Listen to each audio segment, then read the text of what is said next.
বর্তমান নির্বাচন কমিশন মেরুদণ্ডহীন ও সামরিক উর্দিপরে একটি দলের হয়ে কাজ করছে বলে মন্তব্য করেছেন এনসিপির মুখ্য সমন্বয়ক নাসির উদ্দিন পাটোয়ারী। রবিবার দুপুরে নির্বাচন কমিশনে তিনি এ মন্তব্য করেন। এনসিপির 4 সদস্যের প্রতিনিধি দল সিএসির সঙ্গে বৈঠকের জন্য ইসি কার্যালয়ে আসেন। দলে নাসির উদ্দিন পাটোয়ারী ছাড়াও ছিলেন মুখ্য সংগঠক হাসনাত আবদুল্লাহ, যুগ্ম আহ্বায়ক খালেদ সাইফুল্লাহ ও যুগ্ম সদস্য সচিব জহিরুল ইসলাম মুসা। দল হিসেবে নিবন্ধনের প্রয়োজনীয় নথি ইসিতে জমা দেন তারা। সিইসির সঙ্গে সাক্ষাৎ শেষে তারা সাংবাদিকদের সঙ্গে কথা বলেন।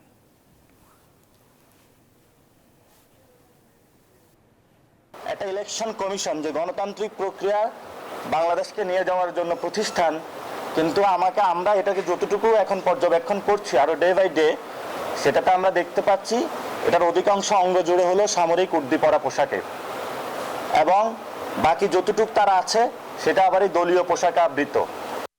বান্ডেল থাকলে প্রতি সেনমানিতে টাকা বাঁচবে। বিকাশ সেনমানি বান্ডেল কিনে জিতুন প্রতি লেনদেনে।